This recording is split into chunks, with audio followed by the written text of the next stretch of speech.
വിളിച്ച് അന്വേഷിച്ചതാണ് അത് bullet proof തന്നെയാണ് എന്ന്. പക്ഷേ അത് ഞാൻ ആ കാര്യം പി ജയരാജൻ എന്ന വ്യക്തിയോട് ചോദിക്കുമ്പോൾ എൻ്റെ മനസ്സിൽ ഞാൻ കൺവിൻസ്ഡ് അല്ല. ഞാൻ ഇന്നത് തുറന്നു പറയാണ്, ഞാൻ ഇതുവരെ ഈ കാര്യത്തിൽ പറഞ്ഞിട്ടില്ല, ഞാൻ കൺവിൻസ്ഡ് അല്ല. അതുകൊണ്ടാണ് ഞാൻ ആ വായിക്കുന്നതിന് മുമ്പ് തന്നെ ഇതിങ്ങനെ ശരിയാണോ, കാരണം ഈ സർക്കുലറിൽ പറയുന്നത് സുരക്ഷയുള്ള ഹൈ സെക്യൂരിറ്റി ഉള്ള വാഹനമെന്നേ പറയുന്നുള്ളൂ.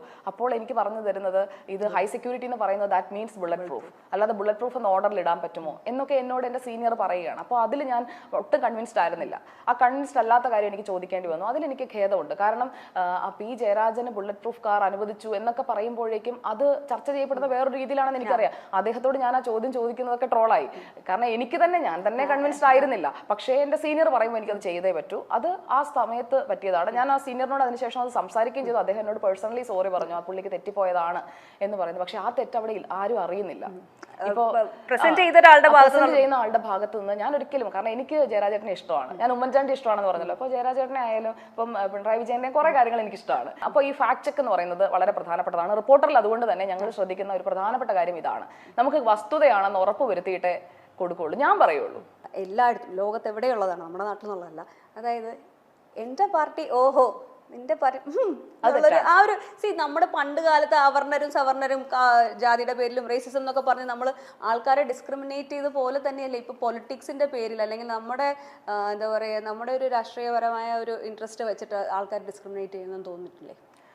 എന്തിനാണ് അങ്ങനെ ഒരു അല്ല, ഞാൻ പറയട്ടെ, ഇപ്പോൾ ഒരു രാഷ്ട്രീയ പാർട്ടിയിൽ അംഗമായാലേ താങ്കൾക്ക് ജോലി കിട്ടൂന്ന് വന്നാൽ താങ്കൾ ആ രാഷ്ട്രീയ പാർട്ടി പോയി ചേരും. ഇന്ന് കേരളം കാണുന്ന ഏറ്റവും വലിയ പ്രശ്നം അതാണ്. നിങ്ങളൊരു രാഷ്ട്രീയ പാർട്ടിക്കാരനാണെങ്കിൽ നിങ്ങൾക്ക് ജോലി കിട്ടും, അല്ലെങ്കിൽ നിങ്ങൾക്ക് പിൻവാതിൽ വഴി നിങ്ങൾക്ക് നിയമനം കിട്ടും എന്ന് കണ്ടാൽ നിങ്ങൾ ആ പാർട്ടിയിലേക്കേ പോകൂ. അത് മനുഷ്യനിൽ സഹജമായിട്ടുള്ളൊരു കാര്യമാണ്. പക്ഷെ ഞാൻ അങ്ങനെ പോയിട്ടില്ല. ഒരു രാഷ്ട്രീയ പാർട്ടിയുടെ ലേബലിൽ അല്ല, അല്ലെങ്കിൽ ഒരു രാഷ്ട്രീയ പാർട്ടിയുടെയും അംഗമായിക്കൊണ്ടുള്ള ജോലി നേടലോ ഒന്നുമല്ല. ഞാൻ പറഞ്ഞല്ലോ, ഞാൻ ആദ്യമായി ജോലി ചെയ്യുന്ന news channel Kairali people TV ആണ്. എന്നാൽ ഞാൻ SFIയുടെ ഒരു കേഡറോ അല്ലെങ്കിൽ CPIM പാർട്ടിയിലെ ഒരു അംഗമോ അല്ല.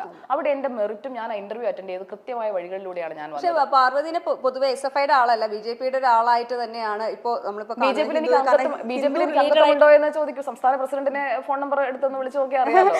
അംഗത്വം ഉണ്ടോ എന്നല്ല ഞാൻ ചോദിക്കുന്നത്, അംഗത്വം ഉണ്ടോ, അംഗത്വം എടുത്തില്ല. പക്ഷെ ഞാൻ പഠിച്ച കോളേജിൽ ABVP ഇല്ല. ഞാൻ അതിനുശേഷം BJPയുടെ അംഗമാവുകയോ ഒന്നും ചെയ്തില്ല. നമുക്കൊരു എന്താ പറയുക, അല്ല, ഞാൻ BJPയിൽ അംഗമായാൽ അതൊക്കെ വാർത്തയാവില്ലേ? അംഗമാവുക എന്നുള്ളതല്ല, ഒരു അനുഭവം ഉണ്ടാവുക. ഇപ്പൊ എന്റെ വീട്ടില് ഞാൻ ചോദിക്കട്ടെ, പിണറായി വിജയനെ ഇഷ്ടമാണെന്ന് ഞാൻ പറഞ്ഞില്ലേ? പ്രധാനമന്ത്രി നരേന്ദ്രമോദി എനിക്ക് ഇഷ്ടമാണ്, കുറച്ച് കൂടുതൽ ഇഷ്ടമാണ്. എന്ന് വെച്ചാൽ ഉടൻ ഞാൻ BJP അല്ലെങ്കിൽ ഞാൻ BJP അംഗമാണ്, ആ വ്യാഖ്യാനം തെറ്റാണ്. മുഖ്യമന്ത്രി പിണറായി വിജയനെയും മുൻ മുഖ്യമന്ത്രി ഉമ്മൻചാണ്ടിയെയും ഇഷ്ടപ്പെടാമെങ്കിൽ എന്തുകൊണ്ട് അതിനേക്കാൾ നമ്മുടെ രാജ്യത്തിന്റെ മേന്മ ലോകം മുഴുവൻ വ്യാപിപ്പിച്ചിട്ടുള്ള രാജ്യത്തിന്റെ വളർച്ച അത് ഓരോ വർഷം കഴിയുന്നോറും കാട്ടിക്കൊണ്ടിരിക്കുന്ന പ്രധാനമന്ത്രി നരേന്ദ്രമോദി എനിക്ക് ഇഷ്ടപ്പെട്ടുകൂടാ? ഓക്കെ, അതാണ് എൻ്റെ വ്യൂ. ഞാൻ ചിന്തിക്കുന്നത് എൻ്റെ രാജ്യത്തെക്കുറിച്ച് അല്ലെങ്കിൽ എൻ്റെ സംസ്ഥാനത്തെക്കുറിച്ച് ഒക്കെയാണ്. അതിൽ ഞാൻ വളരെ ഫോക്കസ്ഡ് ആണ്. നമ്മുടെ സ്റ്റേറ്റിൽ ഒരു മോശം പ്രവണതയിലേക്ക് പോയി കഴിഞ്ഞാൽ ഞാനത് പറയും. നമ്മുടെ രാജ്യത്ത് വന്നു കഴിഞ്ഞാൽ ഞാനത് പറയും. എന്നാൽ നല്ലത് കണ്ടാൽ ഞാനത് നല്ലതാണെന്ന് പറയും. നമ്മുടെ റോഡുകൾ നന്നായാൽ ഞാനത് റോഡ് നന്നായി എന്ന് പറയും. അതിന്റെ ക്രെഡിറ്റ് പൊതുമരാമത്ത് മന്ത്രിക്കാണ്. സംസ്ഥാന പാതകൾ നന്നായി കൊണ്ടുനടന്നാൽ അതിന്റെ ക്രെഡിറ്റ് പൊതുമരാമത്ത് മന്ത്രിക്ക് തന്നെയാണ്.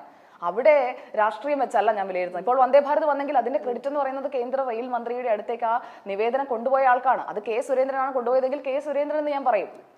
അവിടെ നിന്ന് എട്ടുകാലി മമ്മൂഞ്ഞ് കളിക്കുന്ന രീതിയോടൊന്നും എനിക്ക് യോജിപ്പില്ല. ആരാണോ അത്, ആരാണ് A എങ്കിൽ A, B എങ്കിൽ B, അല്ലാതെ അതിൽ ഒളിച്ചു വെക്കലുമില്ല, ഒളിച്ചു കടത്തലുമില്ല. പ്രധാനമന്ത്രി ഇഷ്ടമാണെങ്കിൽ ഇഷ്ടമാണ് എന്ന് തന്നെ പറയും. അപ്പോൾ പ്രധാനമന്ത്രിയുടെ മൻ കി ബാത്തിനെ കുറിച്ച് ഞാനും ഡോക്ടർ അരുണും തമ്മിലുള്ള തർക്കം മിക്കപ്പോൾ എന്നെ വിമർശിക്കാൻ സ്ഥിരമായി എടുത്ത് പറയുന്ന അതാണ്. പ്രധാനമന്ത്രിയുടെ ഒരു ശൈലി അതാണ്, ആളുകളുമായി കണക്ട് ചെയ്യുന്നത് മൻ കി ബാത്ത് വഴിയാണ്. അത് പ്രധാനമന്ത്രി സ്വീകരിച്ച ശൈലി. മുഖ്യമന്ത്രി പിണറായി വിജയൻ 6 മണിക്ക് വാർത്താ സമ്മേളനം നടത്തി കോവിഡ് കാലത്ത് ജനങ്ങൾക്ക് സാന്ത്വനമായെങ്കിൽ അത് അദ്ദേഹത്തിന്റെ ശൈലി. രണ്ടും രണ്ട് വ്യക്തികളാണ്, രണ്ട് ഭരണാധികാരികളാണ്. അവർക്ക് അവരുടേതായ രീതിയിൽ പോകാനായിട്ടുള്ള അവകാശം ഉണ്ടെന്ന് പറയുന്നത് പോലെ തന്നെ സുജയ പാർവതിയുടേതായ നിലപാടെടുക്കാനും അവകാശമുണ്ട്. You got the point?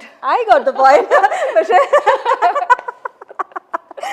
Meet the എഡിറ്റേഴ്സിൽ പലപ്പോഴും നിങ്ങൾ തമ്മിലുള്ള ഈ ഫൈറ്റ് സ്ക്രിപ്റ്റഡ് അല്ലെന്ന് ഇപ്പൊ മനസ്സിലായല്ലോ അല്ലേ? സ്ക്രിപ്റ്റിന്റെ ഒക്കെ എന്താ ആവശ്യം? ഇതിങ്ങനെ കമ്പ്യൂട്ടർ പോലെ പ്രിന്റ് ചെയ്ത് വരുമല്ലേ? ഇപ്പൊ പലപ്പോഴും നികേഷ് കുമാർ സാറ് നിങ്ങൾ രണ്ടുപേരും ആർഗ്യുമെന്റ് നിൽക്കുന്നത് ഞാൻ കണ്ടിട്ടുണ്ട്. അതെ, സാറിന് ടെൻഷൻ അധികം സഹിക്കാൻ പറ്റാത്തതുകൊണ്ടാവും.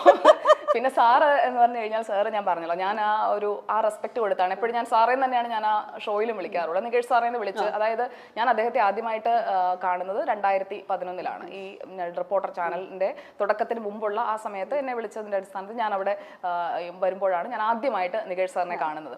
അത് കഴിഞ്ഞിട്ടുള്ള ഞാൻ ഏഷ്യാനെറ്റിലേക്ക് പോയതിനു ശേഷം ഞങ്ങൾ നേരിട്ട് കണ്ടിട്ടില്ല.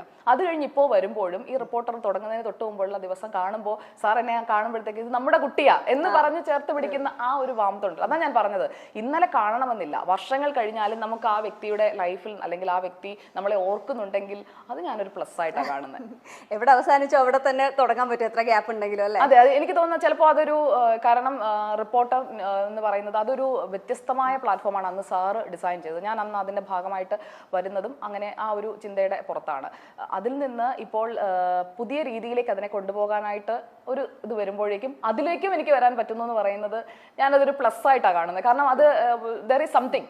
അന്ന് അവിടെ നിൽക്കാതെ പോയ ഞാൻ ഇവിടെ തിരിച്ചു വരണം എന്നുണ്ടെങ്കിൽ എന്തെങ്കിലും സംതിങ് ഡെസ്റ്റിനി പ്ലാൻ ചെയ്തിട്ടുണ്ട്, ഇവിടെ വന്ന് എന്തോ ചെയ്യാനുണ്ട്. അപ്പൊ അതുകൊണ്ട് അതിനുവേണ്ടി ആയിരിക്കും ബ്രേക്ക് എടുക്കണം എന്നല്ലേ വിചാരിച്ചിരുന്നത്? 24 മാറിയിട്ട് അങ്ങനെ ഒരു ഇല്ല, ഇടയ്ക്കൊരു ബ്രേക്ക് എടുക്കുന്നതിനെ പറ്റിയിട്ട് വന്നിട്ടേ ഇല്ല.